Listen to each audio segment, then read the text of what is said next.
Hi friends, welcome to CSEB aspirants. അപ്പോൾ ഇന്ന് നമ്മൾ ഡിസ്കസ് ചെയ്യുന്നത് നമ്മുടെ കഴിഞ്ഞ ക്ലാസ്സിൻ്റെ തുടർച്ച തന്നെയാണ്.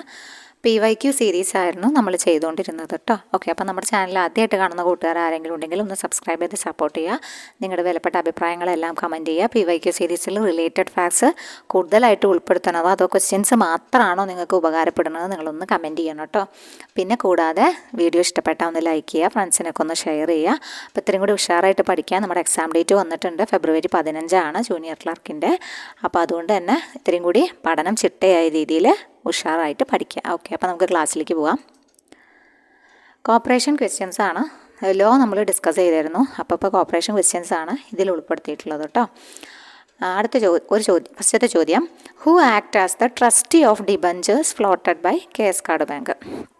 അതായത് കേസ് കാർഡ് ബാങ്ക് ഫ്ലോട്ട് ചെയ്യുന്ന ഡിബഞ്ചേഴ്സിൻ്റെ ട്രസ്റ്റി ആരാണ് എന്നാണ് ചോദ്യം.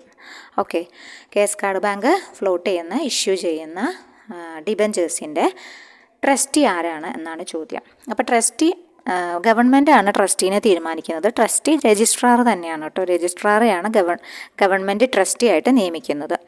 പിന്നെ ഇതിനൊരു ഗ്യാരണ്ടർ വേണം. കാരണം ഡിബഞ്ചർ ഇഷ്യൂ ചെയ്യുമ്പം അത് ഒരു വിശ്വാസ്യത വേണം. വിശ്വാസ്യത ഉണ്ടെങ്കിൽ മാത്രമേ ഇൻവെസ്റ്റേഴ്സ് ഒരു ഇൻട്രസ്റ്റോട് കൂടിയിട്ട് അതിൽ ഇൻവെസ്റ്റ് ചെയ്യുള്ളൂ. അപ്പോൾ അതുകൊണ്ട് തന്നെ ഗവൺമെൻറ്റാണ് അതിന് ഗ്യാരണ്ടി നിൽക്കുന്നത് കേട്ടോ. അപ്പോൾ ഗ്യാരണ്ടർ ആരാന്ന് ചോദിച്ചു കഴിഞ്ഞാൽ അങ്ങനെ ചോദ്യങ്ങൾ വരാറുണ്ട്. ഗവൺമെൻറ്റാണ് ഗ്യാരണ്ടർ എന്നത്. അപ്പോൾ അതും പ്രത്യേകിച്ച് ഓർത്തിരിക്കണം. അപ്പോൾ നമുക്ക് ഈ ഒരു ഗ്യാരണ്ടറുടെ കാര്യം പറഞ്ഞു. ഗ്യാരണ്ടർ ആരാണ്? ഗ്യാരണ്ടി നിൽക്കുന്നത് ഗവൺമെൻറ്റും ട്രസ്റ്റി ആയിട്ട് ഉള്ളത് ആരാണ്? രജിസ്ട്രാറുമാണ്. അപ്പോൾ ഇവിടെ രജിസ്ട്രാറാണ് ഉത്തരമായിട്ട് വരുന്നത്. മാനേജിങ് ഡയറക്ടർ ആണോ, രജിസ്ട്രാർ ആണോ, പ്രസിഡൻ്റ് ആണോ, വൈസ് പ്രസിഡൻ്റ് ആണോ എന്ന് ചോദിച്ചിട്ടുണ്ട്. അപ്പോൾ ഇവിടെ ഉത്തരമായിട്ട് വരുന്നത് രജിസ്ട്രാർ തന്നെയാണ് കേട്ടോ. രജിസ്ട്രാറാണ് ഉത്തരമായിട്ട് വരുന്നത്.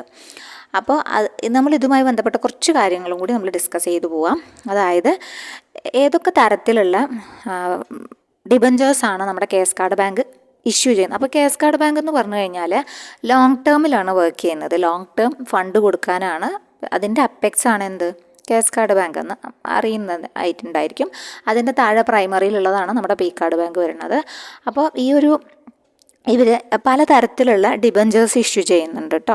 അപ്പോൾ പ്രധാനമായിട്ട് 3 തരത്തിലുള്ള ഇഷ്യൂ ചെയ്യുന്നത് 3 തരത്തിലുള്ള ഡിബഞ്ചേഴ്സാണ്. അപ്പോൾ ഈ ഡിബഞ്ചേഴ്സ് ഇഷ്യൂ ചെയ്യുന്നതിന് മുൻപേ, ബിഫോർ ഇഷ്യൂയിങ് ഡിബഞ്ചേഴ്സ്, ഇവർ ആരുടെ കയ്യിൽ നിന്ന് കൺസെൻറ്റ് വാങ്ങിക്കണം എന്നറിയോ? നബാർഡിൻ്റെ കയ്യിൽ നിന്ന് കൺസെൻറ്റ് വാങ്ങിക്കണം. അങ്ങനത്തെ ക്വസ്റ്റ്യൻസ് കാണാറുണ്ട് കേട്ടോ.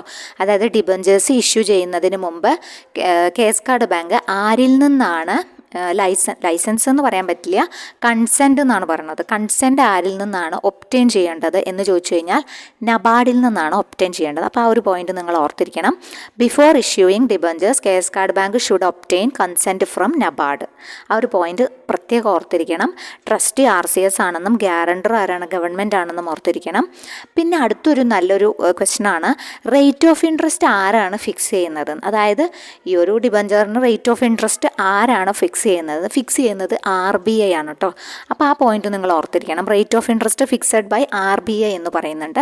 ചെറിയ ചെറിയ പോയിന്റുകളായതുകൊണ്ട് തന്നെ നമുക്ക് ചിലപ്പോൾ പെട്ടെന്ന് നമ്മളത് പഠിച്ചു പോകുമ്പോൾ ഓർത്തിരിക്കണം എന്നില്ല. അപ്പോൾ ക്വസ്റ്റ്യൻ പേപ്പർ ഡിസ്കഷൻ്റെ ഒരു ഭാഗത്ത് നമ്മൾ ഇതിനൊക്കെ ഊന്നൽ കൊടുത്ത് പഠിക്കുക. എല്ലാവരും ഈ ഒരു ഫോർമേഷൻ്റെ ഡേറ്റും ഹെഡ് ക്വാർട്ടേഴ്സും അത് മാത്രം നോക്കി പോകരുത്. ഇങ്ങനത്തെ ഉള്ളിലേക്കുള്ള കണ്ടൻറ്റുകളും കൂടി നിങ്ങളൊന്ന് അറിഞ്ഞു പഠിക്കണം കേട്ടോ. ഓക്കെ, അപ്പോൾ 3 ടൈപ്സ് ഓഫ് ഡിബഞ്ചേഴ്സ് ആണ് ഇഷ്യൂ ചെയ്യുന്നതെന്ന് പറഞ്ഞു. അത് ഏതെല്ലാമാണെന്ന് നോക്കാം. ഓർഡിനറി ഡിബഞ്ചർ ഉണ്ട് കേട്ടോ. ഓർഡിനറി ഡിബഞ്ചർ ഉണ്ട്. പിന്നെ അതുപോലെ തന്നെ റൂറൽ ഡിബഞ്ചേഴ്സ് ഉണ്ട്, സ്പെഷ്യൽ ഡെവലപ്മെൻറ്റ് ഡിബഞ്ചേഴ്സ് ഉണ്ട്. ഓക്കെ, ഓർഡിനറി ഡിബഞ്ചർ ഉണ്ട്, റൂറൽ ഡിബഞ്ചേഴ്സ് ഉണ്ട്, സ്പെഷ്യൽ ഡെവലപ്മെൻറ്റ് ഡിബഞ്ചേഴ്സ് ഉണ്ട്. ഓർഡിനറി ഡിബഞ്ചർ എന്തിനാണ്? ജനറൽ പബ്ലിക്കിനും അതുപോലെ തന്നെ ജനറൽ പബ്ലിക്കിന് അഗ്രികൾച്ചറൽ ലോൺസ് ഒക്കെ പ്രൊവൈഡ് ചെയ്യാനാണ് ഓർഡിനറി ഡിബഞ്ചേഴ്സ്. രണ്ട് കാറ്റഗറിക്കാണ് ഈ ഓർഡിനറി ഡിബഞ്ചർ കൊടുക്കുന്നത്. ഒന്ന് ഇൻസ്റ്റിറ്റ്യൂഷണൽ ഇൻവെസ്റ്റേഴ്സിനും പിന്നെ ഒന്ന് ജനറൽ പബ്ലിക്കിനുമാണ് കേട്ടോ. അപ്പോൾ ആരാണ് ഇൻസ്റ്റിറ്റ്യൂഷണൽ ഇൻവെസ്റ്റേഴ്സ് എന്ന് വെച്ചാൽ LIC, state government, RBI, SBI അതുപോലെ കൊമേഴ്ഷ്യൽ ബാങ്ക്സ് ഒക്കെ പോലെയുള്ള ആൾക്കാർ ഈ ഡിബഞ്ചർ വാങ്ങിക്കാറുണ്ട് കേട്ടോ. ഓർഡിനറി ഡിബഞ്ചർ വാങ്ങിക്കുന്ന ആരാണ്? ഒന്ന് ജനറൽ പബ്ലിക് അഗ്രികൾച്ചറൽ ലോൺസിന് വേണ്ടിയിട്ട്, അഗ്രികൾച്ചറൽ പർപ്പസിന് അങ്ങനെ വാങ്ങിക്കാറുണ്ട്. പിന്നെ പിന്നെയുള്ള ഇൻസ്റ്റിറ്റ്യൂഷണൽ ഇൻവെസ്റ്റേഴ്സാണ്. അപ്പോൾ ആരാണ് ഇൻസ്റ്റിറ്റ്യൂഷണൽ ഇൻവെസ്റ്റേഴ്സ് എന്ന് വെച്ച് കഴിഞ്ഞാൽ LIC, government, RBI, SBI, commercial banks ഉൾപ്പെടുന്ന ഇൻസ്റ്റിറ്റ്യൂഷണൽ ഇൻവെസ്റ്റേഴ്സാണ് അതിൽ ഇൻട്രസ്റ്റ് ആയിട്ട് അതിൽ ഇൻക്ലൂഡ് ആവാറുള്ളത്. പിന്നെ അടുത്തത് പറയുന്നത് റൂറൽ ഡിബഞ്ചേഴ്സാണ്. അപ്പോൾ റൂറൽ ഡിബഞ്ചേഴ്സും ഇമ്പോർട്ടൻ്റ് ആണ്. ജനറൽ പബ്ലിക്കിന് ഒരു സ്മോൾ വാല്യൂ ആണ് ഈ റൂറൽ ഡിബഞ്ചേഴ്സുകൾ. അപ്പോൾ അതുകൊണ്ട് തന്നെ ഹൈ ഇൻട്രസ്റ്റും കൊടുക്കുന്നുണ്ട്. ജനറൽ പബ്ലിക്കിന് കൂടുതലായിട്ട് എൻകറേജ് ത്രിഫ്റ്റ്, അതായത് സേവിങ്സ് ഹാബിറ്റ്സ് കൂട്ടാൻ വേണ്ടിയിട്ടുള്ളതാണ് റൂറൽ ഡിബഞ്ചേഴ്സ് എന്ന് പറഞ്ഞു കഴിഞ്ഞാൽ. ജനറൽ പബ്ലിക്കിൻ്റെ സേവിങ്സ് ഹാബിറ്റ് എൻകറേജ് ചെയ്യാൻ വേണ്ടിയിട്ട് സ്മോൾ വാല്യൂ ഉള്ള എന്നാൽ ഹൈ ഇൻട്രസ്റ്റ് കിട്ടുന്ന തരത്തിലുള്ള ഡിബഞ്ചേഴ്സാണ് റൂറൽ ഡിബഞ്ചേഴ്സ് എന്ന് പറഞ്ഞു കഴിഞ്ഞാൽ. സ്പെഷ്യൽ ഡെവലപ്മെൻറ്റ് ഡിബഞ്ചേഴ്സ് എന്ന് പറഞ്ഞിട്ട് അടുത്തൊരു കാറ്റഗറി ഉണ്ട്. അത് പറയുന്നത് these are issued for special പ്രോജക്ട്സിന് വേണ്ടിയിട്ടാണ് അത് ഇഷ്യൂ ചെയ്യുന്നത്. അഗ്രികൾച്ചറൽ ഡെവലപ്മെൻറ്റിനോ ലാൻഡ് ഇമ്പ്രൂവ്മെൻറ്റിനോ ഒക്കെ വേണ്ടിയിട്ട്. അതിൻ്റെ മേജർ ഷെയർസ് എപ്പോഴും ആരുടെ കയ്യിൽ തന്നെ ആയിരിക്കും? നബാർഡിൻ്റെ കയ്യിലായിരിക്കും കേട്ടോ. ഓക്കെ, അതിൻ്റെ മേജർ ഷെയർസ്. അപ്പോൾ ഈ സ്പെഷ്യൽ ഡെവലപ്മെൻറ്റ് ഡിബഞ്ചേഴ്സിൻ്റെ കസ്റ്റോഡിയൻ മിക്കവാറും ആരായിരിക്കും? നബാർഡായിരിക്കും. അപ്പോൾ അത് ഓർത്തിരിക്കണം. അത് ആ ഒരു ക്വസ്റ്റ്യനും ഇമ്പോർട്ടൻ്റ് ആണ് കേട്ടോ. ആ രീതിയിലും ക്വസ്റ്റ്യൻ നമ്മൾ കാണാറുണ്ട്. ഓക്കെ, അപ്പോൾ ഓർഡിനറി ഡിബഞ്ചേഴ്സ് ഒന്ന്, പിന്നെ രണ്ടാമത്തെ ഏതായിരുന്നു? റൂറൽ ഡിബഞ്ചേഴ്സ്, മൂന്നാമത്തെ സ്പെഷ്യൽ ഡെവലപ്മെൻറ്റ് ഡിബഞ്ചേഴ്സ്. ഇത് മൂന്നും കിട്ടിയെന്ന് വിചാരിക്കുന്നു. ഇത് മൂന്നും ആർക്കാണ് ഇഷ്യൂ ചെയ്യുന്നത്, അതിൻ്റെ പേർപ്പസ് എന്താണെന്ന് നിങ്ങൾ കറക്റ്റായിട്ട് മനസ്സിലാക്കി വെക്കുക. പിന്നെ ട്രസ്റ്റി ആരാണെന്ന് കിട്ടിക്കാണും, ഗ്യാരണ്ടർ ആരാണെന്ന് കിട്ടിക്കാണും, പിന്നെ ആരുടെ കയ്യിൽ നിന്നാണ് കൺസെൻറ്റ് വാങ്ങിക്കുന്നത്, അതായത് before issuing debentures KS card bank should obtain consent from ആരുടെ നിന്ന് വാങ്ങിക്കുക? നബാർഡിൽ നിന്ന്. റേറ്റ് ഓഫ് ഇൻട്രസ്റ്റ് ആരാണ് ഫിക്സ് ചെയ്യുന്നത്? RBI ആണ് ഫിക്സ് ചെയ്യുന്നത്. ഓക്കെ, പിന്നെ കർഷക ബന്ധു ബാങ്ക് എന്നറിയപ്പെടുന്നത് ആരാണ്? KS കാർഡ് ബാങ്ക് ആണ് കേട്ടോ. കർഷക ബന്ധു ബാങ്ക് എന്ന ഒരു നാമകരണം ഇതിനുണ്ട് എന്ന് ആലോചിക്കുക. ഫസ്റ്റ് പ്രസിഡന്റ് ആരായിരുന്നു? KR ഇളങ്കത്തായിരുന്നു എന്ന് ആലോചിക്കുക. ട്രസ്റ്റിയുടെ കാര്യമൊക്കെ നമ്മൾ പറഞ്ഞു. അപ്പോൾ നമുക്ക് ജസ്റ്റ് കുറച്ച് ലോങ് ആവും, എന്നാലും നമുക്ക് KS കാർഡ് ബാങ്കിൻ്റെ പഴയ കുറച്ച് പോയിന്റുകൾ നമുക്കൊന്ന് ഓർത്തെടുത്തിട്ട് പോവാം. കുറച്ച് 1-2 പോയിൻ്റ് പറഞ്ഞുള്ളൂ. ബാക്കി നമുക്ക് KS കാർഡ് ബാങ്കുമായി ബന്ധപ്പെട്ടൊരു ലോങ് വീഡിയോ നമുക്ക് ചെയ്യാം. ലോങ് ടേമിൻ്റെ അഗ്രികൾച്ചറൽ ക്രെഡിറ്റിൽ അപ്പെക്സിൽ നിൽക്കുന്നതാണ് എന്ത്? KS കാർഡ് ബാങ്ക് അല്ലേ. P കാർഡ് പ്രൈമറിയിൽ വരുന്നു. അപ്പോൾ അത് പ്രധാനപ്പെട്ടതാണ്. പിന്നെ ഇതിന് ഡെഫിനിഷൻ എന്താണ്? 2RA ആണ് കേട്ടോ. 2RA ആണ് ഡെഫിനിഷനുമായി ബന്ധപ്പെട്ടത്. ശരിക്കും ഈ ഒരു KS കാർഡ് ബാങ്കിൻ്റെ തുടക്കം എന്ന് പറഞ്ഞാൽ ട്രാവൻകൂർ സ്റ്റേറ്റിലുണ്ടായിരുന്ന 1931 ട്രാവൻകൂർ സ്റ്റേറ്റിലുണ്ടായിരുന്ന ഭൂസ്വത്ത് ജാമിയ ബാങ്കാണ് പിൽക്കാലത്ത് ഈ ഒരു പേരിൽ മാറി വന്നതാണ് കേട്ടോ. അപ്പോൾ അതിൻ്റെ ഏറ്റവും തുടക്കമാണ് പറഞ്ഞത് 1931 ഭൂസ്വത്ത് ജാമിയ ബാങ്ക് ട്രാവൻകൂർ സ്റ്റേറ്റിൽ. പിന്നെ അതുപോലെ തന്നെ 1935 ഇതിനെ Cochin central land mortgage bank Thrissur തുടങ്ങി.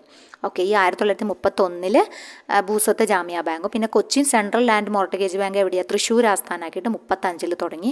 പിന്നെ ഇത് രണ്ടും കൂടി ലയിച്ചിട്ടാണ് നമ്മൾ ഇന്ന് കാണുന്ന. പിന്നെ ഒരുപാട് പ്രാവശ്യം പേരുകൾ മാറ്റുന്നുണ്ട്. ആ പേരുകളൊക്കെ മാറ്റി വരുന്നുണ്ട് കേട്ടോ. അപ്പോൾ ഇതിൻ്റെ ആക്ട് ചോദിക്കാറുണ്ട്. ആക്ടിൻ്റെ വർഷം ഇമ്പോർട്ടൻ്റ് ആണ്. KS card bank act pass ചെയ്തത് 30/7/1984 act came into force 24/8/1984 okay, അപ്പോൾ അത് ഇമ്പോർട്ടൻ്റ് ആണ്. പിന്നെ ഇന്ന് കാണുന്ന ഈ ഒരു KS കാർഡ് ബാങ്ക് എന്ന പേര് വന്നത് മെയ് 11, 1990 കേട്ടോ. ഇന്നറിയപ്പെടുന്ന KS കാർഡ് ബാങ്ക് എന്ന പേര് വന്നത് മെയ് 11, 1990. 3 വർഷമാണ് നമ്മൾ പറഞ്ഞത്. KS card bank act pass ചെയ്തത് 30/7/1984. Act came into force 24/8/1984. ഇന്ന് കാണുന്ന ഈ പേര് വന്നത് 11 മെയ് 1990. അപ്പോൾ ഒരുപാട് പേരുകൾ കയറിറങ്ങി പോകുന്ന കാരണം ഇപ്പം നമ്മൾ അത്രയും ഡീറ്റെയിൽഡ് ആയിട്ട് കൊടുക്കുന്നില്ല. അപ്പോൾ നമുക്ക് വരും ക്ലാസ്സിൽ അതിനെക്കുറിച്ച് വ്യക്തമായി നമുക്ക് ക്ലാസ് ചെയ്യാട്ടോ. ഓക്കെ, അപ്പോൾ നമുക്ക് അടുത്ത ചോദ്യത്തിലേക്ക് പോവാം. ഈ ചോദ്യം മനസ്സിലായി എന്ന് വിചാരിക്കുന്നു. അടുത്തത് പറയുന്നത് who was the first registrar of cooperative society in the princely state of Travancore ആണ്. ആരാണ് ആദ്യത്തെ രജിസ്ട്രാർ സ്റ്റേറ്റ് ഓഫ് ട്രാവൻകൂർ? രാജഭരണമുള്ള കാലത്താണ് പറയുന്നത് കേട്ടോ. രാജഭരണമുള്ള കാലത്ത് ആരാണ് ഫസ്റ്റ് ആരായിട്ടുള്ളത്? രജിസ്ട്രാർ ആയിട്ടുള്ളതെന്നാണ്. അപ്പോൾ C ഗോവിന്ദപിള്ളയാണ് ആൻസർ കേട്ടോ. C Govinda Pillai is the first registrar in Travancore state. വർഷം ചോദിക്കുകയാണെങ്കിൽ 1914 കേട്ടോ. ആരാണ് ഉത്തരമായിട്ട് വരിക? ഗോവിന്ദപിള്ളയാണ് ഉത്തരമായിട്ട് വരിക. വർഷം ചോദിക്കുകയാണെങ്കിൽ എന്നാ വർഷം പറഞ്ഞ്? 1914 കേട്ടോ. പിന്നെ രാജഗോപാലാചാരി അതായത് മദ്രാസിലായിരുന്നു കേട്ടോ. മദ്രാസിലാണ് രാജഗോപാലാചാരി ഫസ്റ്റ് നല്ല ഫോർമർ എന്നുള്ള രീതിയിലാണ് അറിയപ്പെടുന്നത് കേട്ടോ. ഫോർമർ പിന്നെ RCS എന്ന് പറഞ്ഞിട്ട് ഫോർമർ എന്ന് വെച്ച് കഴിഞ്ഞാൽ രാജഗോപാലാചാരിയാണ് ഫസ്റ്റ് മദ്രാസ് പ്രൊവിൻസിൽ കേട്ടോ രജിസ്ട്രാർ ആയിട്ടുള്ളത്. ഓക്കെ, അപ്പോൾ ഈ ഒരു ഭാഗമായി ബന്ധപ്പെട്ടിട്ട് നമുക്ക് ഡീറ്റെയിൽഡ് ആയിട്ട് പറയേണ്ട ഒരു ഭാഗം തന്നെയാണ്. നമ്മുടെ ഫസ്റ്റത്തെ ഒരു ഭാഗമാണല്ലോ. അപ്പോൾ അതുകൊണ്ട് തന്നെ who was the first registrar മാത്രമല്ല, ഇതുമായി ബന്ധപ്പെട്ടിട്ട് നമ്മുടെ പ്രധാനപ്പെട്ട അതായത് കോപ്പറേറ്റീവിൻ്റെ 3 ഇത് പഠിക്കണം. അതായത് കേരള സ്റ്റേറ്റ് ഫോം ചെയ്യുന്ന സമയത്ത് 1956 ഏതൊക്കെ ലോകളായിരുന്നു ഉണ്ടായിരുന്നത്? Travancore Cochin cooperative societies act ഉണ്ടായിരുന്നു. പിന്നെ അതുപോലെ തന്നെ മദ്രാസ് കോപ്പറേറ്റീവ് സൊസൈറ്റീസ് ആക്ട് ഉണ്ടായിരുന്നു. രണ്ടും പ്രധാനപ്പെട്ടാണ്. ട്രാവൻകൂർ കൊച്ചിൻ തിരുക്കൊച്ചി സംയോജനം കഴിഞ്ഞതിന് ശേഷം 1951 വർഷം പറഞ്ഞത്. Madras cooperative societies act 1932 Malabar area. അപ്പോൾ ഇത് രണ്ടും പ്രധാനപ്പെട്ടതാണ്. രണ്ടും നിങ്ങൾ ഓർത്ത് വയ്ക്കണം. പിന്നെ ഇതിന് കറക്റ്റ് പറയുകയാണെങ്കിൽ Cochin state cooperative societies act 1913 for Cochin state cooperative societies act ആർക്ക് വേണ്ടിയിട്ടുള്ളതാണ്? കൊച്ചിക്ക് വേണ്ടിയിട്ട് 1913. പിന്നെ Travancore state cooperative societies act 1914 ട്രാവൻകൂറിന് വേണ്ടിയിട്ട്. മദ്രാസ് കോപ്പറേറ്റീവ് സൊസൈറ്റീസ് ആക്ട് മദ്രാസിന് വേണ്ടിയിട്ട് മലബാർ ഏരിയയ്ക്ക്. അപ്പോൾ ഈ 3 പഠിച്ചു വെക്കണം കേട്ടോ. ഈ 3 ഇമ്പോർട്ടൻ്റ് ആണ്. അപ്പോൾ നിങ്ങൾ പഠിച്ചു വെക്കണം. ഓക്കെ. അപ്പോൾ ഈ ചോദ്യത്തിൽ നമ്മൾ അത്രേ ഉൾക്കൊള്ളിച്ചിട്ടുള്ളൂ കേട്ടോ. അടുത്ത ചോദ്യം വരുന്നത് വ്യാസ സ്റ്റോഴ്സ് ആണ്. വ്യാസ സ്റ്റോഴ്സ് ആരാണ് റൺ ചെയ്യുന്നത് എന്നാണ് അടുത്ത ചോദ്യമായിട്ട് വന്നിട്ടുള്ളത്. അപ്പോൾ വ്യാസ സ്റ്റോഴ്സ് ആരാണ് റൺ ചെയ്യുന്നതെന്നും നമുക്ക് അറിയാം അല്ലേ. മത്സ്യഫെഡുമായി ബന്ധപ്പെട്ടതാണ് വ്യാസ സ്റ്റോഴ്സ് എന്നുള്ളത്. അപ്പോൾ നമുക്ക് മത്സ്യഫെഡുമായി ബന്ധപ്പെട്ടിട്ടുള്ള പ്രധാന കാര്യങ്ങൾ നോക്കാം. മത്സ്യഫെഡ് എന്നാണ് നിലവിൽ വന്നത്? മത്സ്യഫെഡിൻ്റെ പ്രധാനപ്പെട്ട പ്രോഡക്റ്റ്സ് എന്തൊക്കെയാണെന്നൊക്കെ നമ്മൾ നോക്കി വെക്കണം. അപ്പോൾ ഇങ്ങനത്തെ ഇൻസ്റ്റിറ്റ്യൂഷൻസ് വളരെ ഇമ്പോർട്ടൻ്റ് ആണ്. നമ്മൾ മൊത്തം കവർ ചെയ്ത് പഠിച്ചു പോകണം കേട്ടോ. ഓക്കെ. അപ്പോൾ വ്യാസ സ്റ്റോഴ്സിൻ്റെ കാര്യം പറഞ്ഞു. മത്സ്യഫെഡ് എന്നാണ് നിലവിൽ വന്നത്? 1984 മാർച്ച് 19 തിരുവനന്തപുരം ആസ്ഥാനമാക്കി മത്സ്യഫെഡ് നിലവിൽ വന്നു. 1984 മാർച്ച് 19 തിരുവനന്തപുരം ആസ്ഥാനമാക്കി നിലവിൽ വന്നു. 2 ടയർ സ്ട്രക്ചറാണുള്ളത്. അതായത് അപ്പെക്സ് ലെവലിൽ മത്സ്യഫെഡും പിന്നെ താഴെ പ്രൈമറി ഫിഷർമാൻ കോപ്പറേറ്റീവ് സൊസൈറ്റീസുമാണുള്ളത് കേട്ടോ. അതിൻ്റെ അപ്പെക്സ് ഫെഡറേഷൻ ആര്? മത്സ്യഫെഡ് കേട്ടോ. അത് ഇമ്പോർട്ടൻ്റ് ആണ്, അത് ഓർത്തിരിക്കണം. പിന്നെ അവരുടെ ബോർഡിൽ 22 മെമ്പേഴ്സാണുള്ളത്. മാനേജ്മെൻറ്റ് ബോർഡാണ്. ആ ബോർഡിൽ എത്ര മെമ്പേഴ്സ് ഉണ്ട്? 22 മെമ്പേഴ്സ് ഉണ്ട്. അതിൽ 15 പേര് എലക്റ്റഡ് മെമ്പേഴ്സാണ്. പ്രൈമറി സൊസൈറ്റീസിൽ നിന്നും വാരിയസ് കോസ്റ്റൽ ഡിസ്ട്രിക്റ്റിലെ പ്രൈമറി സൊസൈറ്റീസിൽ നിന്നും ഇലക്റ്റഡ് ആയിട്ട് എടുക്കുന്ന 15 പേരാണുള്ളത്. അവരുടെ ചീഫ് എക്സിക്യൂട്ടീവ് ആരാണ്? MD എന്നാണ് അറിയപ്പെടുക കേട്ടോ. മാനേജിങ് ഡയറക്ടർ അല്ലെങ്കിൽ MD എന്നാണ് അറിയപ്പെടുക. അഡ്മിനിസ്ട്രേഷനും മാനേജ്മെൻറ്റ് ഓഫ് മത്സ്യഫെഡും എല്ലാം അഡ്മിനിസ്ട്രേറ്ററുമായി ബന്ധപ്പെട്ടതാണ്. അഡ്മിനിസ്ട്രേറ്ററാണ് എല്ലാ കാര്യങ്ങളും തീരുമാനിക്കുക. Administration and management of Matsyafed is vested with the administrator. പിന്നെ പ്രോഡക്ട്സ് പ്രധാനപ്പെട്ടതാണ്. ചിറ്റോസൻ എന്ന് പറഞ്ഞിട്ടുള്ള പ്രോഡക്റ്റൊക്കെ ഇമ്പോർട്ടൻ്റ് ആണ്. ചിറ്റോസൻ എന്താണ്? കൊളസ്ട്രോളിനും പിന്നെ ഒബേസിറ്റിയുമായി ബന്ധപ്പെട്ടിട്ടുള്ള ഒരു ഹെൽത്ത് കെയർ പ്രോഡക്റ്റാണ് ചിറ്റോസൻ എന്നത്. ചിറ്റോൻ്റെ പ്ലാന്റ് നീണ്ടകര ഉണ്ട് കേട്ടോ. കൊല്ലത്തെ നീണ്ടകര ചിറ്റോൻ പ്ലാന്റ് ഉണ്ടെന്ന് പ്രത്യേകം ഓർത്തിരിക്കുക. പിന്നെ മത്സ്യഫെഡുമായി ബന്ധപ്പെട്ടിട്ടുള്ളത് മത്സ്യ എന്ന മാഗസിൻ, അതെപ്പോഴും ചോദിക്കാറുള്ളതാണ് അല്ലേ. മത്സ്യ എന്ന മാഗസിൻ ഒരു ന്യൂസ് ലെറ്ററാണ്. 1 in 3 months ഉള്ളതാണ് മത്സ്യ എന്ന ന്യൂസ് ലെറ്റർ. അപ്പോൾ മാഗസിനും ഉണ്ട്, ന്യൂസ് ലെറ്ററും ഉണ്ട് കേട്ടോ. അപ്പോൾ മത്സ്യ is A news letter 1 in 3 months എന്ന് കൊടുത്തിട്ടുണ്ട്. ഓക്കെ. ഔട്ട്ലെറ്റ്സ് വ്യാസ സ്റ്റോഴ്സ്. ഈ ഒരു ഔട്ട്ലെറ്റ്സ് മത്സ്യഫെഡിൻ്റെ ഔട്ട്ലെറ്റ്സ് അറിയപ്പെടുന്ന പേരാണ് വ്യാസ സ്റ്റോഴ്സ് എന്നത്. പിന്നെ അന്തിപ്പച്ച ഒരു പരീക്ഷയ്ക്ക് ചോദിച്ചിട്ടുണ്ട്. അന്തിപ്പച്ച ഒരു സെയിൽസ് ഔട്ട്ലെറ്റ് ആണ് കേട്ടോ. മത്സ്യഫെഡിൻ്റെ അന്തിപ്പച്ച ഒരു സെയിൽസ് ഔട്ട്ലെറ്റ് ആണ്. മൊബൈൽ ആപ്പ് ഉണ്ട് കേട്ടോ ആ പേരിൽ. പിന്നെ ന്യൂട്രിഫിഷ് ബയോ ഫെർട്ടിലൈസർ ആണ് trade name of products of Matsyafed. Nutrifish bio fertiliser is the trade name of products from Matsyafed എന്ന് ഓർത്തിരിക്കുക. ഓക്കെ. പിന്നെ മത്സ്യഫെഡിന് കോമൺ പ്രീ പ്രോസസ്സിംഗ് സെൻറ്റർ ഉണ്ട് ശക്തികുളങ്ങര കൊല്ലത്ത്. മത്സ്യഫെഡിന് കോമൺ പ്രീ പ്രോസസ്സിംഗ് സെൻറ്റർ എവിടെയുള്ളത്? ശക്തികുളങ്ങര കൊല്ലത്തുണ്ട്. അപ്പോൾ അത് ഓർത്തിരിക്കണം. കുറേ പോയിന്റുകൾ നമ്മൾ കവർ ചെയ്തു. പിന്നെ അതുപോലെ തന്നെ ചോദിച്ചു കണ്ടിട്ടില്ല, പക്ഷേ ചോദിക്കുമോയെന്ന് അറിയില്ല. മത്സ്യഫെഡിൻ്റെ ഇൻപുട്ട് സെക്യൂരിറ്റി സ്കീം മിസ് എന്നറിയപ്പെടുന്നുണ്ട് കേട്ടോ. മത്സ്യഫെഡ് ഇൻപുട്ട് സെക്യൂരിറ്റി സ്കീം മിസ്സാണ്. അപ്പോൾ അത് എന്തിനാണെന്ന് വെച്ച് കഴിഞ്ഞാൽ അസിസ്റ്റൻ്റ് ആണ് കേട്ടോ. അസിസ്റ്റൻസ് ആണ്. ഡാമേജ് ഫിഷിംഗ് ഇംപ്ലിമെൻറ്റ്സിന് വല്ല നാച്ചുറൽ കലാമിറ്റീസോ ആക്സിഡൻസോ ഒക്കെ വരുമ്പം ഫിഷിംഗ് ഇംപ്ലിമെൻറ്റ്സിന് ഡാമേജ് വരുമല്ലോ, അതിൻ്റെ എഗെയിൻസ്റ്റ് ഉള്ള ഒരു സ്കീമാണ് കേട്ടോ. എക്സ്റ്റെൻഡ് ചെയ്യാനുള്ള ടൈമിലി അസിസ്റ്റൻസ് കൊടുക്കുന്ന ഒരു സ്കീമാണ് മിസ് എന്നത് കേട്ടോ. പിന്നെ ഫിഷർമാൻ്റെ ഒരു മത്സ്യഫെഡിൻ്റെ ഒരു പ്രധാനപ്പെട്ട ഒരു സ്കീമാണ് production bonus for fisherman is a scheme implemented by Matsyafed ആണ്. അത് ഇമ്പോർട്ടൻ്റ് ആണ്. ഓക്കെ. അപ്പോൾ ഇതൊക്കെ നിങ്ങൾ ഓർത്ത് വയ്ക്കുക. ഇതുമായി ബന്ധപ്പെട്ടിട്ട് നമുക്ക് ഇത്രയും കാര്യങ്ങളാണ്. മത്സ്യഫെഡിൻ്റെ പിന്നെ നിലവിൽ വന്നത് 1984 മാർച്ച് 19 ഹെഡ് ക്വാർട്ടേഴ്സ് തിരുവനന്തപുരത്താണ്. 15-5 കേട്ടോ മത്സ്യഫെഡ്. 2 ടയർ സ്ട്രക്ചറാണ്. റൂൾ 15-5 പറയുന്ന കാറ്റഗറിയിൽ മത്സ്യഫെഡ് ഉൾപ്പെടുന്നുണ്ട്. മത്സ്യഫെഡിൻ്റെ ഔട്ട്ലെറ്റ്സ് ആണ് എന്ത് Vyasa stores. Anthippacha sales outlet ആണ്, ആ പേരിൽ മൊബൈൽ ആപ്പും ഉണ്ട്. ന്യൂട്രിഫിഷ് ബയോ ഫെർട്ടിലൈസർ ട്രേഡ് നെയിമാണ്. ആരുടെ? മത്സ്യഫെഡിൻ്റെ ട്രേഡ് നെയിമാണ് ന്യൂട്രിഫിഷ് ബയോ ഫെർട്ടിലൈസർ. മത്സ്യമുണ്ട്. ന്യൂസ് ലെറ്റർ ആണ്. 1 in 3 months ആണ്. ഓക്കെ, അപ്പം മിസ് എന്താണെന്ന് കിട്ടിക്കാണും. മത്സ്യഫെഡിൻ്റെ ഇൻപുട്ട് സെക്യൂരിറ്റി സ്കീമാണ്. Okay, production bonus for fisherman is a scheme implemented by Matsyafed. അപ്പോൾ അതുമായി ബന്ധപ്പെട്ടിട്ടുള്ള കാര്യങ്ങൾ അത്രയൊക്കെയാണ് വരുന്നത്. പിന്നെ ചിറ്റോനും ചിറ്റോസനും നീണ്ടകര കൊല്ലത്ത് അവർക്കൊരു പ്ലാന്റ് ഉണ്ട്. അപ്പോൾ ഇത്രയും കൂടി വൈഡായിട്ട് നിങ്ങൾ കിട്ടുന്ന ക്വസ്റ്റ്യൻസൊക്കെ കളക്ട് ചെയ്ത് പഠിച്ചു വയ്ക്കുക. മത്സ്യഫെഡുമായി ബന്ധപ്പെട്ടിട്ടുള്ള കുറച്ച് കാര്യങ്ങൾ നമ്മളിവിടെ ഡിസ്കസ് ചെയ്തു. ഓക്കെ, അപ്പോൾ അടുത്ത ചോദ്യത്തിലേക്ക് പോവാം. നോർമലി ഇത് rank of valuation officer of PCARD bank. PCARD ബാങ്കിലെ ആരായിരുന്നു? വാല്യുവേഷൻ ഓഫീസർ കേട്ടോ.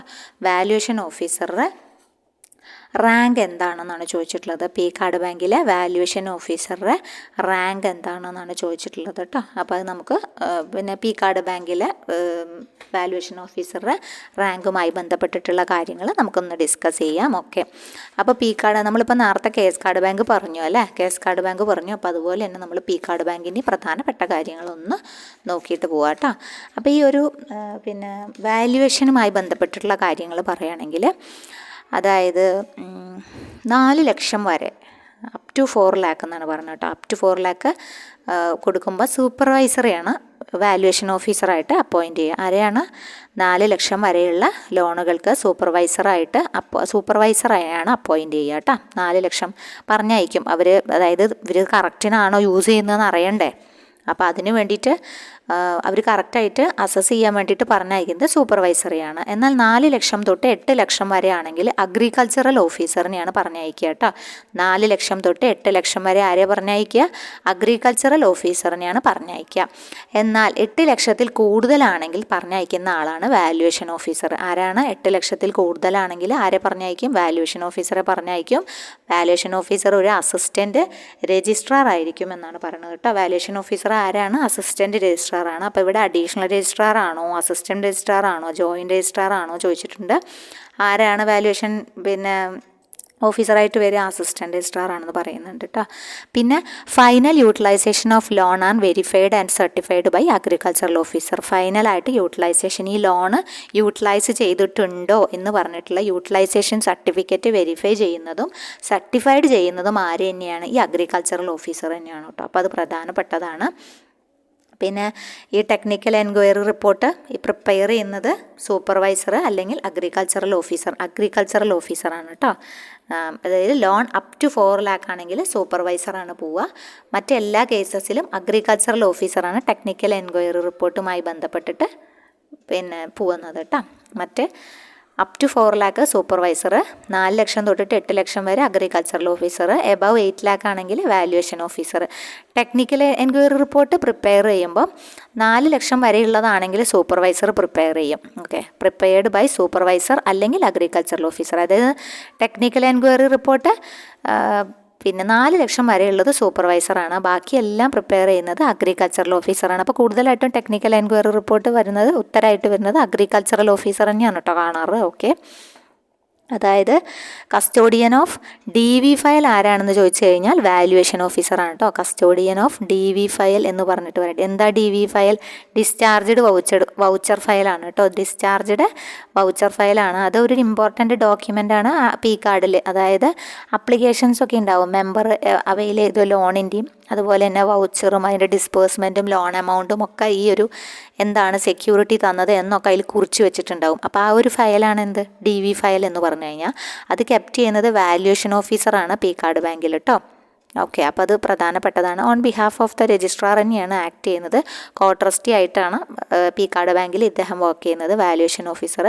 പിന്നെ വാല്യുവേഷൻ സർട്ടിഫിക്കറ്റും ടൈറ്റിൽ ഡീഡും ഒക്കെ 12 വർഷം യൂട്ടിലൈസേഷൻ സർട്ടിഫിക്കറ്റും ഒക്കെ DV ഫയലിൽ പിന്നെ ഉൾക്കൊള്ളിച്ചിട്ടുണ്ടാവും. ഓക്കെ, അപ്പോൾ കസ്റ്റോഡിയൻ ഓഫ് DV ഫയൽ ആരാണ്? വാല്യുവേഷൻ ഓഫീസറാണ്. Custodian of technical enquiry report എന്ന് പറയുന്നത് അഗ്രികൾച്ചറൽ ഓഫീസർ ഓർ സൂപ്പർവൈസർ എന്ന് തന്നെയാണ് പറയണത്. സൂപ്പർവൈസർ ആകുമ്പോൾ എങ്ങനെയാണ്? Loan up to 4 lakh all other കേസസിൽ അഗ്രികൾച്ചറൽ ഓഫീസറുമാണ്. അപ്പോൾ അതൊന്ന് ഓർത്തിരിക്കണം കേട്ടോ. ഈ ഭാഗവുമായി ബന്ധപ്പെട്ടിട്ട് അതൊന്ന് ഓർത്തിരിക്കണം. ഇനി അടുത്ത ക്വസ്റ്റ്യൻ വരുന്നത്, അപ്പോൾ ഈ കാര്യമാണ് നമുക്ക് വാല്യുവേഷൻ ഓഫീസറുടെ കാര്യമായിട്ട് നമുക്ക് പറയാനുള്ളത് കേട്ടോ. ഇനി അടുത്തത് നമുക്ക് നോക്കാനുള്ളത് സെയിൽസ്മാൻ്റെ liability register. The salesman liability register is maintained in dash societies. ഏത് ടൈപ്പ് ഓഫ് സൊസൈറ്റിയിലാണ് സെയിൽസ്മാൻ ലയബിലിറ്റി രജിസ്റ്റർ മെയിൻറ്റെയിൻ ചെയ്യുന്നത് എന്ന് ചോദ്യം വന്നിട്ടുണ്ട്. അപ്പോൾ അതുമായി ബന്ധപ്പെട്ടിട്ട് നമുക്ക് നോക്കാം. അപ്പോൾ ഓപ്ഷൻ എ പറഞ്ഞിട്ടുള്ളത് മാർക്കറ്റിംഗ് ആണ് കേട്ടോ. ഓപ്ഷൻ എ പറഞ്ഞിട്ടുള്ളത് മാർക്കറ്റിംഗ് ആണ്. പിന്നെ ഓപ്ഷൻ ബി പറഞ്ഞിട്ടുള്ളത് കൺസ്യൂമർ ആണ്. ഓപ്ഷൻ സി പറഞ്ഞിട്ടുള്ളത് മിൽക്കാണ്. ഓപ്ഷൻ ഡി പറഞ്ഞിട്ടുള്ളത് നൺ ഓഫ് ദീസ് ആണ്. ഓപ്ഷൻ ഡി പറഞ്ഞിട്ടുള്ളത് നൺ ഓഫ് ദീസ് ആണ്. അപ്പോൾ ഉത്തരമായിട്ട് വരുന്നത് ഏതാണ്? കൺസ്യൂമർ ആണ് കേട്ടോ.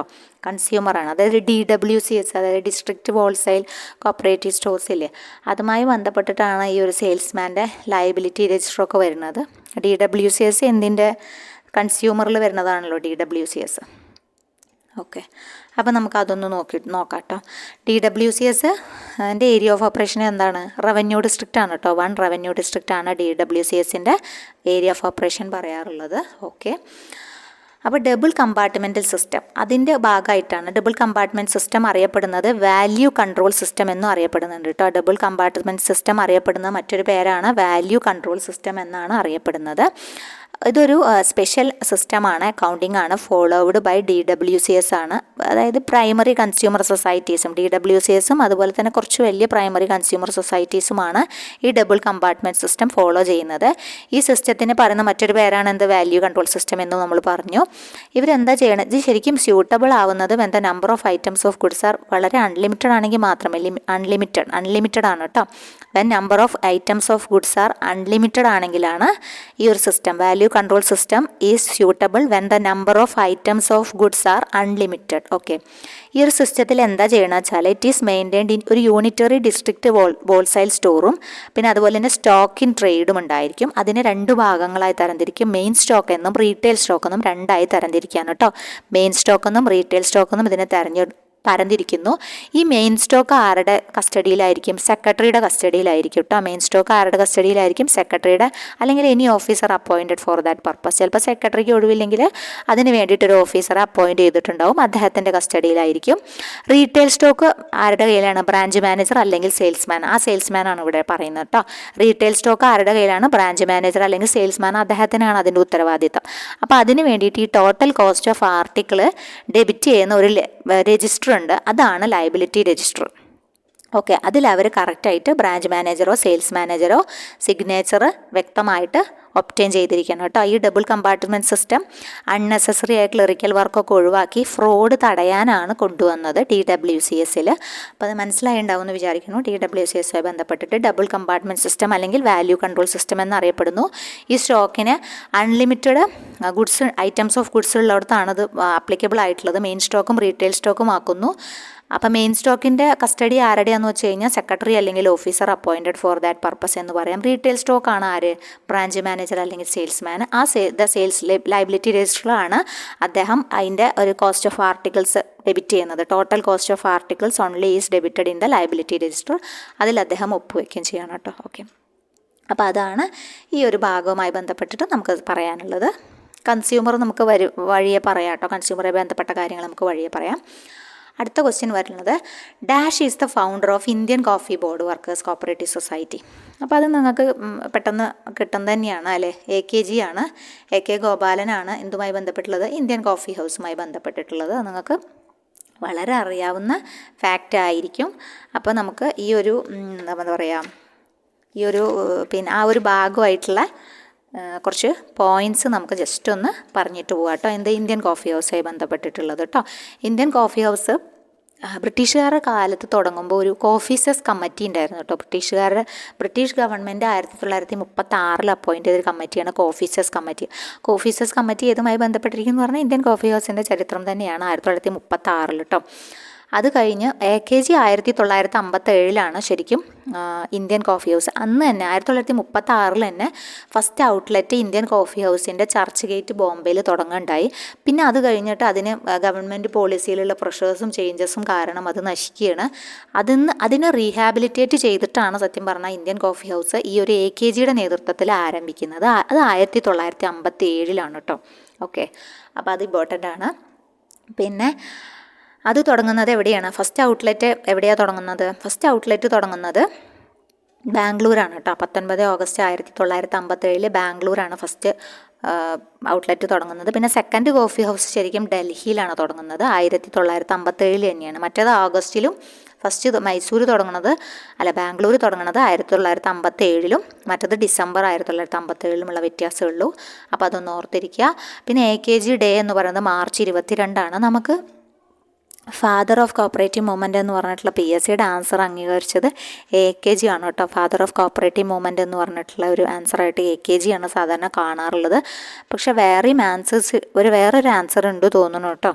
ദേവധർ എന്ന് പറഞ്ഞിട്ട്, ദേവധർ, അങ്ങനെ ഒരു ആൻസർ കൂടി കാണാണ്ട് ചിലപ്പോൾ ചിലതിൽ കാണുന്നുണ്ട് കേട്ടോ. കാരണം ആദ്യത്തെ ഒരു കമ്മിറ്റി വെച്ചിട്ടുണ്ട്, ട്രാവൻകൂറിൽ പ്രിൻസ്ലി സ്റ്റേറ്റ് ആയിരുന്ന കാലത്ത് പഠിക്കാൻ വേണ്ടി വെച്ച കമ്മിറ്റിയായിരുന്നു ഈ ദേവധർ കമ്മിറ്റി. അപ്പോൾ അതുകൊണ്ടായിരിക്കും ആ ഒരു പേരും പറയുന്നുണ്ട്. അപ്പോൾ PSC കൊടുത്തിരിക്കുന്നത്, PSCയുടെ ആൻസർ കീയിൽ കണ്ടിട്ടുള്ളത് AKG ആണ്. അപ്പോൾ ജസ്റ്റ് ഒന്ന് ഓർത്തിരിക്കുക. അപ്പോൾ ഫസ്റ്റ് കോഫി ഹൗസ് സ്റ്റാർട്ട് ചെയ്യുന്നത് ബാംഗ്ലൂരാണെന്നും 1957 ഓഗസ്റ്റ് 19 ആലോചിക്കുക. സെക്കൻഡ് കോഫി ഹൗസ് ഡൽഹിയിലാണെന്നും 27 ഡിസംബർ 1957 ആണെന്നും ജസ്റ്റ് ഒന്ന് ഓർത്ത് വയ്ക്കുക കേട്ടോ. അതാണ് ഇന്ത്യൻ കോഫി ഹൗസുമായി ബന്ധപ്പെട്ടിട്ടുള്ള പ്രധാനമായിട്ടുള്ള കാര്യങ്ങൾ. അപ്പോൾ ഫസ്റ്റ് തുടങ്ങിയത് നമ്മുടെ തൃശ്ശൂരാണ്. ഫസ്റ്റ് ഇന്ത്യൻ കോഫി ഹൗസ് എവിടെ സ്റ്റാർട്ട് ചെയ്തത്? തൃശ്ശൂരാണ്. ഓക്കെ, ഇപ്പോൾ പിന്നെ എല്ലായിടത്തും ഉണ്ട്. അപ്പോൾ അതുമായി ബന്ധപ്പെട്ടുള്ള കാര്യങ്ങൾ കഴിഞ്ഞു. ഇനി അടുത്തത്, where was the origin of folk high school. Folk high school എവിടെയാണെന്ന്? ഡെൻമാർക്കാണല്ലേ. ഫോക്ക് ഹൈസ്കൂൾ കാണുമ്പോൾ തന്നെ നിങ്ങൾക്കറിയാം ഡെൻമാർക്കാണെന്ന്. ആ ഒരു ഭാഗത്ത് ഡെൻമാർക്കിനാണല്ലോ പ്രാധാന്യം കൂടുതൽ. അപ്പോൾ ഡെൻമാർക്കാണ് ഉത്തരമായിട്ട് വരുന്നത്. ജർമ്മനി കൊടുത്തിട്ടുണ്ട്, ഇംഗ്ലണ്ട് കൊടുത്തിട്ടുണ്ട്, ഡെൻമാർക്കാണ്. അപ്പോൾ ഫോറിൻ കോർപ്പറേഷനിൽ ഇപ്പം അങ്ങനെ ക്വസ്റ്റ്യൻസ് കാണാറില്ല. പണ്ട് ധാരാളം ഫോറിൻ കോർപ്പറേഷനിൽ നിന്ന് ക്വസ്റ്റ്യൻസ് വന്നായിരുന്നു. അപ്പോൾ ഫോറിൻ കോർപ്പറേഷൻ വിട്ടു എന്ന് വിചാരിക്കേണ്ട, അവരെപ്പോഴാണ് കളം മാറ്റി ചവിട്ടുക നമുക്ക് പറയാൻ പറ്റില്ല. ചിലപ്പോൾ നമ്മൾ പഠിക്കാത്ത കാലത്താവും ഫോറിൻ കോർപ്പറേഷൻ ചോദിക്കുക. അപ്പോൾ ജസ്റ്റ് എന്തെങ്കിലുമൊക്കെ ഒന്ന് നോക്കി വെച്ചിട്ട് പോകാം കേട്ടോ, ഒന്നും അറിയാതെ പോകണ്ട. അപ്പോൾ ഡെൻമാർക്കിന് അറിയപ്പെടുന്ന പേരെന്താണ്? ഹോംലാൻഡ് ഓഫ് അഗ്രികൾച്ചർ കോർപ്പറേഷൻ എന്നറിയപ്പെടുന്നത് ഡെൻമാർക്കാണ്. പിന്നെ ഡയറി ഫാം ഓഫ് യൂറോപ്പ് എന്നറിയപ്പെടുന്നുണ്ട്. Country with no cooperative legislation എന്നറിയപ്പെടുന്നത് ഡെൻമാർക്കാണ്. പിന്നെ ഈ പറഞ്ഞ ഫോക്ക് ഹൈസ്കൂളിൻ്റെ ഫൗണ്ടറായിട്ട് അറിയപ്പെടുന്നത് ആരാണ്? NFS ഗ്രണ്ടുവിങ് ആണ് കേട്ടോ. പ്രൊനൗൺസിയേഷൻ വ്യത്യാസം ഉണ്ടോ എന്ന് അറിയില്ല. NFS ഗ്രണ്ടുവിങ് ആണ് ഇതുമായി ബന്ധപ്പെട്ടിട്ടുള്ളത്. ഫൗണ്ടർ ഓഫ് ഫോക്ക് ഹൈസ്കൂൾ ആരാണ്? NFS ഗ്രണ്ടുവിങ് ആണ് കേട്ടോ. Okay, homeland of agricultural corporation, dairy farm of Europe, country with no cooperative legislation. First consumer store ഡെൻമാർക്കിലാണ് കേട്ടോ. തിസ്റ്റഡ് വർക്കേഴ്സ് സ്റ്റോർ സ്റ്റാർട്ട് ചെയ്യുന്നത് 1866. അത് ഇമ്പോർട്ടൻ്റ് ആണ്. പിന്നെ അതുപോലെ തന്നെ ഡാനിഷ് ഡയറി സൊസൈറ്റി ഉണ്ട് ഹെഡ്ജിങ്ങിൽ 1882. Bacon industry ഡെൻമാർക്കിലാണ് 1887. പിന്നെ നോർഡിയ എന്ന് പറഞ്ഞിട്ടുള്ളൊരു ജോയിൻറ്റ് പർച്ചേസിങ് ഏജൻസി ചോദിക്കാറുണ്ട് കേട്ടോ. പിന്നെ Nordia, NORDIA, consumer cooperative in ഡെൻമാർക്കാണ്. Joint purchasing agency for the consumer cooperative in ഡെൻമാർക്കാണ്. ഫോക്ക് ഹൈസ്കൂൾ ഫൗണ്ടർ ആരാണ്? NFS ഗ്രണ്ടുവിങ് ആണ് നമ്മൾ പറഞ്ഞു. അതായത് ഒരു ഡാഗ് എന്ന് പറഞ്ഞിട്ട് ഒരു സെൻട്രൽ സൊസൈറ്റി ഡെൻമാർക്കിലുണ്ട്. എഗ് എക്സ്പോർട്ട് അസോസിയേഷനായി ബന്ധപ്പെട്ടിട്ടുള്ളതാണ്. പിന്നെ ഡാനിഷ് ഹോൾസെയിൽ സൊസൈറ്റി അറിയപ്പെടുന്നത് FDB എന്നാണ്. അത് റോക്ക്ഡെയിൽ മോഡലിലാണ് കേട്ടോ. ലെർബ്രാൻഡ് അറിയുണ്ടാവും, ട്രേഡ് നെയിമാണ്. ഡയറി പ്രൊഡക്ട്സിൻ്റെ ട്രേഡ് നെയിമാണ് ലെർബ്രാൻഡ് എന്നത്. ഓക്കെ, സ്റ്റില്ലിംഗ് ആൻഡേഴ്സൺ ആരുമായി ബന്ധപ്പെട്ടിരിക്കുന്നു? ഡയറി സൊസൈറ്റി ഓഫ് ഡെൻമാർക്കുമായി ബന്ധപ്പെട്ടിരിക്കുന്നു. Founder of dairy society in ഡെൻമാർക്കാണ് ആര്? Stilling Andersen. Breeding societies, cattle societies ഒക്കെ ബുൾ ക്ലബ്ബ് എന്ന് പറഞ്ഞിട്ട് ഡെൻമാർക്കുമായി ബന്ധപ്പെട്ടതാണ് കേട്ടോ. ബ്രീഡിംഗ് സൊസൈറ്റീസിലുള്ളതാണ്. പിന്നെ അൽക്ക എന്ന് പറഞ്ഞിട്ട് ഇൻഷുറൻസ് സൊസൈറ്റി ഉണ്ട് ഡെൻമാർക്കിൽ കേട്ടോ. അൽക്ക, ALKA എന്നുള്ള ഇൻഷുറൻസ് സൊസൈറ്റീസ് ഉണ്ട്. ഈ ഒരു ഡെൻമാർക്കിലെ പയനിയേഴ്സ് എന്നുള്ള അറിയപ്പെടുന്ന HC സോണ ഉണ്ട്, NFS ഗ്രണ്ടുവിങ് ഉണ്ട്, LC നെൽസൺ, പിന്നെ ഉൾക്രീക്ക് ഉണ്ട്, സ്റ്റില്ലിംഗ് ആൻഡേഴ്സൺ ഉണ്ട്. സ്റ്റില്ലിംഗ് ആൻഡേഴ്സൻ്റെയാണ് നമ്മൾ പറഞ്ഞ ഫസ്റ്റ് ഡയറി സൊസൈറ്റി ഒക്കെ കേട്ടോ. ഓക്കെ, അപ്പോൾ ഇതുമായി ബന്ധപ്പെട്ടിട്ടുള്ള ഇത്രയും കാര്യങ്ങളാണ് നമ്മളിപ്പോൾ ഇതുമായി ബന്ധപ്പെട്ട് ഡിസ്കസ് ചെയ്യുന്നത്. അടുത്ത ചോദ്യത്തിലേക്ക് പോവാം. Setting up of small farmers development agency, അതായത് SFDA റെക്കമെൻഡ് ചെയ്ത കമ്മിറ്റി ഏതാണെന്നാണ് പറയുന്നത്. SFDA റെക്കമെൻഡ് ചെയ്ത കമ്മിറ്റി ഏതായിരുന്നു? All India rural credit review കമ്മിറ്റിയാണ് കേട്ടോ. വെങ്കിട്ടപ്പൈ കമ്മിറ്റിയായ റിവ്യൂ കമ്മിറ്റിയാണ് എന്ത് റെക്കമെൻഡ് ചെയ്യുന്നത്? SFDA റെക്കമെൻഡ് ചെയ്തു കേട്ടോ. അപ്പോൾ അതുമായി ബന്ധപ്പെട്ടിട്ടുള്ളത് നമുക്ക് ജസ്റ്റ് ഒന്ന് പറഞ്ഞിട്ട് പോവാം. അവിടെ അതിൽ കുറച്ച് ഇമ്പോർട്ടൻ്റ് ആയിട്ടുള്ള റെക്കമെൻഡേഷൻസ് ഉണ്ടല്ലോ. ഗോർവാലയും ശിവരാമൻ കമ്മിറ്റി, വെങ്കട്ടപ്പയ്യാണ് ഇതിൽ കൊടുത്തിട്ടുള്ളത്. വെങ്കട്ടപ്പയ്യുടെ കമ്മിറ്റിയാണ് ഇത് റെക്കമെൻഡ് ചെയ്തിട്ടുള്ളത് കേട്ടോ. അപ്പോൾ ഇതിൽ ഇമ്പോർട്ടൻ്റ് റെക്കമെൻഡേഷൻ 1966-69 പിന്നെ തുടങ്ങുന്നത്. 66 69 കാണുന്നുണ്ട്. ചില ബുക്കിൽ 65 അപ്പോയിൻറ്റ് ചെയ്തൊന്നും കാണുന്നുണ്ട് കേട്ടോ. അപ്പോൾ നിങ്ങളത് ഓർത്ത് വയ്ക്കാം. All India rural credit review committee എന്നാണ് പേര്. ഹെഡ് ചെയ്യുന്നത് ആരാണ്? വെങ്കിട്ടപ്പയ്യാണെന്ന് ആലോചിക്കുക. 66 അപ്പോയിൻറ്റ് ചെയ്തിട്ട് 69 റിപ്പോർട്ട് സബ്മിറ്റ് ചെയ്തു എന്ന് പറയുന്നുണ്ട്. ചില ബുക്കിൽ ഇയർ ഓഫ് അപ്പോയിൻമെൻറ്റ് 1965 കാണുന്നുണ്ട് കേട്ടോ. ഡിഗ്രി ലെവൽ ബേസ്ഡ് ബുക്കിലൊക്കെ ഇയർ ഓഫ് റിപ്പോർട്ട് പക്ഷേ 1969 തന്നെയാണ്. അപ്പോൾ റെക്കമെൻഡേഷൻസ് ആണ് പ്രധാനപ്പെട്ടത്. അതൊക്കെ ഓർത്തിരിക്കണം കേട്ടോ. അതൊക്കെ ചോദിക്കാറുണ്ട്. Multi agency approach in rural credit, അതൊന്ന്. Organisation of rural electrification corporation, അതും ചോദിക്കാറുണ്ട്. പിന്നെ സ്മോൾ ഫാർമേഴ്സ് ഡെവലപ്മെൻറ്റ് ഏജൻസി, അതിപ്പോൾ ചോദിച്ചു. മാർജിനൽ ഫാർമേഴ്സ് ഡെവലപ്മെൻറ്റ് ഏജൻസി കേട്ടോ. അതേപോലെ തന്നെയാണ് സ്മോൾ ഫാർമേഴ്സ് ഡെവലപ്മെൻറ്റ് ഏജൻസി പോലെ തന്നെയാണ് മാർജിനൽ ഫാർമേഴ്സ് ഡെവലപ്മെൻറ്റ് ഏജൻസിയും ചോദിക്കാറുണ്ട്. പിന്നെ എസ്റ്റാബ്ലിഷിംഗ് അഗ്രികൾച്ചറൽ ക്രെഡിറ്റ് ബോർഡ് 1979 RBIയുടെ കീഴിൽ ഒരു അഗ്രികൾച്ചറൽ ക്രെഡിറ്റ് ബോർഡ് വേണം എന്ന് റെക്കമെൻഡ് ചെയ്തതും ആരാണ്? ഈ റിവ്യൂ കമ്മിറ്റി തന്നെയാണ്, വെങ്കിട്ടപ്പയ്യാണ്. Rehabilitation of central banks from heavy over dues എന്നും അദ്ദേഹം റെക്കമെൻഡ് ചെയ്തു. Extension of agricultural refinancing corporation എന്നും പറഞ്ഞിട്ടുണ്ട് കേട്ടോ. അപ്പോൾ ഇതാണ് ഇമ്പോർട്ടൻ്റ് ആയ ഇതാണ് നമ്മൾ പറയണത്. 1966 69 ഓർത്ത് വയ്ക്കുക. വെങ്കിട്ടപ്പയ്യനെ ആലോചിക്കുക.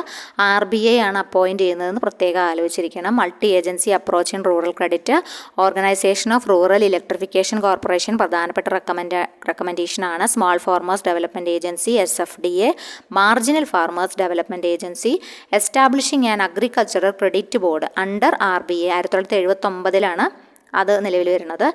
പിന്നെ റീഹാബിലിറ്റേറ്റ് ചെയ്യണം സെൻട്രൽ ബാങ്കിനെ ഇവിടുന്ന് ഹെവി ഓവർ ഡ്യൂസിൽ നിന്ന്. Extension of agricultural refinancing corporation എന്നൊക്കെ പറയുന്ന കമ്മിറ്റിയാണ് നമ്മുടെ വെങ്കിട്ടപ്പയുടെ കമ്മിറ്റി കേട്ടോ. അപ്പോൾ കമ്മിറ്റീസ് നമ്മുടെ ചോദ്യപേപ്പറിൻ്റെ വലിയൊരു ഇഷ്ടമേഖല തന്നെയാണ്. അപ്പോൾ അതുമായി ബന്ധപ്പെട്ടുള്ള കാര്യങ്ങൾ നിങ്ങൾ പഠിച്ചു വെക്കണം കേട്ടോ. ഓക്കെ, അപ്പോൾ നമുക്ക് അടുത്ത ക്വസ്റ്റ്യനിലേക്ക് നീങ്ങാം. വൈകുണ്ഠ മേത്ത വാംനികോമായി ബന്ധപ്പെട്ടിട്ടാണ്. Vaikunth Mehta national institute of cooperative management situate ചെയ്യുന്നത് എവിടെയാണെന്നാണ് ചോദ്യം വന്നിരിക്കുന്നത്. ഓക്കെ, അപ്പോൾ വൈകുണ്ഠ മേത്ത എവിടെയാണ് സിറ്റുവേറ്റ് ചെയ്യുന്നത്? പൂനെയിലാണ് അല്ലേ? പൂനെയിലാണ് സിറ്റുവേറ്റ് ചെയ്യുന്നത് വൈകുണ്ഠ മേത്ത. അപ്പോൾ അതിൻ്റെ വർഷം പഠിച്ചു വെക്കണം. ഏപ്രിൽ 1967 പറഞ്ഞു കേട്ടോ. പൂനെയാണ് ആസ്ഥാനമായിട്ട് വരുന്നത്. അപ്പോൾ അത് നമുക്ക് പഠിഞ്ഞു. പൂനെയാണ് ആസ്ഥാനമായിട്ട് വരുന്നത്. അപ്പോൾ അതിൻ്റെ ഹെഡ് ക്വാർട്ടേഴ്സ് ഇമ്പോർട്ടൻ്റ് ആണ് കേട്ടോ. ഹെഡ് ക്വാർട്ടേഴ്സ് മാത്രമല്ല വർഷവും പഠിച്ചു വെക്കണം. 1967 വർഷമായിട്ട് പറഞ്ഞത്. ഏപ്രിൽ 1967. സീനിയർ ലെവൽ ഓഫീസേഴ്സിന് ട്രെയിനിങ് ഒക്കെ വാംനികോം കൊടുക്കുന്നുണ്ട്. ഹെഡ് ക്വാർട്ടേഴ്സ് പൂനെയാണ്. വാംനികോം ആണ് apex level training institute of cooperative management എന്നറിയപ്പെടുന്നത്. ഹയസ്റ്റ് ഡിഗ്രി കൊടുക്കുന്നുണ്ട് വാംനികോമിൻ്റെ. DCBM എന്നാണ് പേര് കേട്ടോ. DCBM എന്നാണ് പറയുന്നത്. കോപ്പറേറ്റീവ് കോളേജ് ഉണ്ട്. വാംനികോം സ്റ്റാർട്ടഡ് ഒരു കോപ്പറേറ്റീവ് കോളേജ് ആയിട്ട് 1947 വാംനികോം ഫസ്റ്റ് സ്റ്റാർട്ട് ചെയ്യുന്നത് കേട്ടോ. Okay, intellectual nerve centre of cooperative movement അറിയപ്പെടുന്നത് എന്താണെന്ന് ചോദിച്ചു കഴിഞ്ഞാൽ വാംനികോം ആണ്. ഈ ഒരു കോപ്പറേറ്റീവ് പേഴ്സ്പെക്റ്റീവ് എന്നത് അവരുടെ പബ്ലിക്കേഷനാണ്, ഇമ്പോർട്ടൻ്റ് ആണ്. Cooperative perspective is the publication of VAMNICOM ആണ്. ഈ ഒരു ഐഡിയ പുട്ട് ഫോർവേഡ് ചെയ്തത് VL മേത്തയും LM ജോഷിയും കൂടിയിട്ടാണ് കേട്ടോ. VL മേത്തയും LM ജോഷിയുമാണ് ഇങ്ങനൊരു ഓഫീസ്, അതായത് ട്രെയിനിങ് പ്രോഗ്രാമിന് ഇങ്ങനൊരു ഇൻസ്റ്റിറ്റ്യൂട്ട് എന്ന ആശയം ആദ്യമായിട്ട് അവതരിപ്പിക്കുന്നത്. ഓക്കെ, പുട്ട് ഫോർവേഡ് ചെയ്യുന്നത്. അപ്പോൾ അടുത്ത ചോദ്യത്തിലേക്ക് പോവാം. അടുത്ത ചോദ്യം നരസിംഹം കമ്മിറ്റിയാണ്. നരസിംഹം കമ്മിറ്റിയുടെ ചോദ്യം ഇതിൽ ഉത്തരം കൊടുത്തിട്ടില്ല കേട്ടോ. ഇതിൽ 1991 ആണല്ലോ ശരിക്കും നരസിംഹ കമ്മിറ്റിയുടെ. അപ്പോൾ നൺ ഓഫ് ദീസ് ആണ് ഇവിടെ ഉത്തരമായിട്ട് വരുന്നത്. അപ്പോൾ നമുക്ക് കറക്റ്റ് ഉത്തരം അറിഞ്ഞ് പോവാം. എന്തായാലും നൺ ഓഫ് ദീസ് പഠിച്ചു വെച്ചിട്ട് നമുക്ക് ഗുണമില്ല. അപ്പോൾ അതുകൊണ്ട് നരസിംഹം കമ്മിറ്റി എന്നാണ് വന്നത്? 17 ഡിസംബർ 1991 ശരിക്കും പാർലമെൻറ്റിൽ ഈ നരസിംഹം കമ്മിറ്റി റിപ്പോർട്ട് ടേബിൾ ചെയ്യുന്നത് കേട്ടോ. 17 ഡിസംബർ 1991 അത് നിങ്ങളൊന്ന് ഓർത്ത് വെക്കണം കേട്ടോ. 17 ഡിസംബർ 1991. അതായത് 14 ഓഗസ്റ്റ് 1991 ഗവൺമെൻറ് അപ്പോയിൻറ്റ് ചെയ്യുന്നത് 9 member team called Narasimham committee. On 14 August 1991 the government of India appointed a 9 member team called Narasimham committee. its chairman was Maidavolu Narasimham എന്നാണ് ഫുൾ നെയിം. നരസിംഹത്തിൻ്റെ ഫുൾ പേരെന്തായിരുന്നു? മൈധവോലു നരസിംഹം. അതുപോലെ തന്നെ അദ്ദേഹത്തിൻ്റെ പ്രത്യേകത എന്താണ്? 2 മെയ് 1977 തൊട്ടിട്ട് 30 നവംബർ 1977 വരെ അദ്ദേഹം 13th ഗവർണർ ഓഫ് RBI പദവി വഹിച്ചിട്ടുണ്ട്. The first report was introduced on 17 December 1991 പാർലമെൻറ്റിൽ ഇൻട്രൊഡ്യൂസ് ആയെന്നും പറയുന്നുണ്ട്. ഓക്കെ, അപ്പോൾ അത്യാവശ്യം നമ്മുടെ വീഡിയോ അത്യാവശ്യം ലെങ്തി ആയിട്ടുണ്ട്. അപ്പോൾ നമുക്ക് ഇത്രയും ഫാക്ട്സാണ് ഇപ്പോൾ നമ്മൾ ഈ വീഡിയോയിൽ ഉൾക്കൊള്ളിച്ചിട്ടുള്ളത്. ഓക്കെ, അപ്പോൾ ഇതുമായി ബന്ധപ്പെട്ട കാര്യങ്ങളൊക്കെ നിങ്ങൾക്ക് ക്ലിയർ ആയിട്ടുണ്ടാവുമെന്ന് തോന്നുന്നു. അപ്പോൾ നിങ്ങളുടെ വാല്യുബിൾ റെസ്പോൺസ് എല്ലാം നിങ്ങൾ അറിയിക്കുക. ചാനൽ സബ്സ്ക്രൈബ് ചെയ്ത് കാണാത്ത കൂട്ടുകാർ ആരെങ്കിലും ഉണ്ടെങ്കിൽ സബ്സ്ക്രൈബ് ചെയ്ത് സപ്പോർട്ട് ചെയ്യുക. പിന്നെ ഈ ക്വസ്റ്റ്യൻ പേപ്പർ പഠിക്കുമ്പോൾ നിങ്ങൾ ചെയ്യേണ്ടത് എന്താ വെച്ചാൽ, ഒരു ക്വസ്റ്റ്യൻ പേപ്പർ കണ്ടു കഴിഞ്ഞാൽ നിങ്ങൾ അതിൻ്റെ ടോപ്പിക് എഴുതി വയ്ക്കുക. ഒരു ചെറിയ 100 പേജിൻ്റെ പുസ്തകം എടുത്തിട്ട് ഒരു ടോപ്പിക് എഴുതാൻ വേണ്ടിയിട്ടൊരു പുസ്തകം വയ്ക്കുക. അപ്പോൾ നിങ്ങളുടെ ഓരോ ക്വസ്റ്റ്യൻ പേപ്പറും ഒരു ടോപ്പിക്കിൽ നിന്നാവുമല്ലോ, ആ ടോപ്പിക്ക് അവിടെ അങ്ങനെ റിപ്പോർട്ട് ചെയ്ത് പോവുക. അപ്പോൾ തിരിച്ച് വീണ്ടും ക്വസ്റ്റ്യൻസ് വരുമ്പോൾ റിപ്പീറ്റ് ചെയ്യുമ്പോൾ നിങ്ങൾ എഴുതണ്ട, അതന്നെ ഇങ്ങനെ റിപ്പീറ്റ് ചെയ്ത് പോവുക. അപ്പോൾ അതുമായി ബന്ധപ്പെട്ടിട്ട് ഇപ്പോൾ SFDA ചോദിച്ചു, അപ്പോൾ SFDA എഴുതി വയ്ക്കുക. പിന്നെ അടുത്ത ക്വസ്റ്റ്യൻ പേപ്പറിൽ അതിലെ വേറൊരു ഫാക്റ്റാവും ചോദിക്കുക, അപ്പോൾ അത് എഴുതി വയ്ക്കുക. അപ്പോൾ അങ്ങനെ ആകുമ്പോൾ നിങ്ങൾക്ക് എല്ലാ ഭാഗവും കവർ ചെയ്യാൻ പറ്റും. ആ പുസ്തകം എടുത്തു നോക്കിയാൽ നിങ്ങൾക്ക് കറക്റ്റായിട്ട് മനസ്സിലാവും ഞാൻ ഏതൊക്കെ മേഖലകളാണ് പഠിക്കേണ്ടത്, ഏതൊക്കെ മേഖലകളിൽ നിന്നാണ് ചോദ്യപേപ്പർ വരുന്നത്. ഇപ്പോൾ ചോദ്യപേപ്പറിൻ്റെ ഘടനയായി ബന്ധപ്പെട്ട ആൾക്കാർക്ക് കുറേ ആശങ്കകൾ ഉണ്ടായിരുന്നു. 100 മാർക്കിൻ്റെ ആക്കാൻ പോകുന്നുണ്ട് എന്നൊക്കെ കേട്ടുമില്ലേ. അപ്പോൾ ഈ എക്സാമിന് എന്തായാലും 160 മാർക്ക് തന്നെയാണെന്നാണ് തോന്നുന്നത്. അപ്പോൾ നമ്മൾ ആ ഒരു സെൻസിലാണ് നമ്മൾ പഠിച്ചു പോണത്. ഈ എക്സാമിന് ചിലപ്പോൾ അടുത്ത എക്സാമൊക്കെ ആകുമ്പോഴേക്കും 100 മാർക്ക് ആവാനുള്ള സാധ്യത കാണുന്നുണ്ട്, അറിയില്ല. അപ്പോൾ എന്തായാലും ഉഷാറായിട്ട് പഠിക്കുക. അപ്പോൾ നമുക്ക് അടുത്ത ക്ലാസ്സായിട്ട് കാണാം. Thank you.